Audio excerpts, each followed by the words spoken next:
السلام عليكم ورحمة الله وبركاته. إن شاء الله تكونوا بأتم الصحة والعافية. طبعا هذه الرسالة للإعلاميين لمصطفى الممري. طبعا الأخت نادية لها مداني كام تناشد وما حد تتكلم بقضيتها. يا مشاهير ليش ما تتكلموش؟ يعني لأنها امرأة مستضعاف، يعني الطالب بورزها حق هذا، بعدين أنتم عم تتكلموا كلمة حق ولا خايفين؟ ما لكم يا مشاهير؟ ما لك يا مصطفى الممري؟ ما كنت احنا بننصر المظلوم؟ احنا مدري ما هو لا حد الآن ما تكلمت. انصروا النعب عليكم، استحوا يا اعلاميين يا ما استش ندخل بالعميق. اليوم يا اخي عيب، اقسم بالله ان الله المستعان عليكم.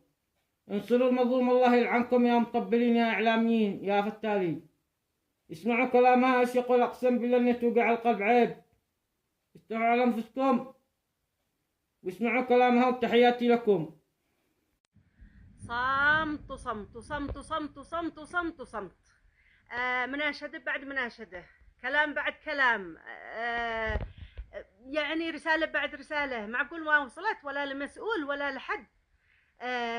همدان استكبروا وتجبروا على مكالفهم.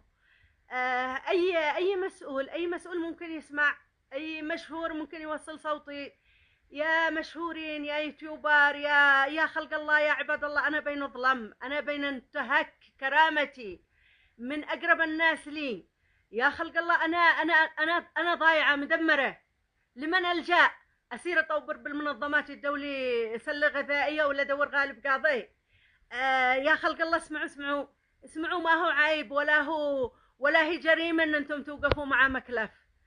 ما توقفوا الا اللي خلص حياتها انتهت ولا كرامتها وشرفها انتهى، بعدها توقفوا. واحد بتناشدكم شهور وسنين. يا خلق الله، وصلوا صوتي لهؤلاء البشر الظلمة، هؤلاء البشر المستكبرين، مشرفين مشايخ لجئت لهم على واحد واحد. الكل منتقد، ليش لا تعميش؟ لا، انا ما بش واحد من همدان الابيه مسؤول او شيخ او مشرف الا وطرقت بابه وتوسلته بدل المرة 1000. الكل متجاهلني، متجاهل مظلوميتي. انا اشتي حقي، بس حددوا لي جزء من ما هو نصيبي امشي اموري. انا بين موت، انا بين في كل لحظة تمر علي ابصر الموت 1000 مرة. يا خلق الله، ما اعتقدش انه اليمن وصلت لهذا الدرجة، لا داخل ولا خارج ولا في اي مكان حد عاد يسمع مظلوم، حد عاد يسمع نداء اي انسانة حرة ما بتدور الا حقها. ايش اللي تشتوا بالضبط؟ ايش المعايير علشان توقفوا معي، علشان قضيتي توصل لاي حد؟ لا مسؤول سمع ولا مشيخ سمع ولا قبيلي ولا شهم ولا انسانية ولا حد. ايش فيه؟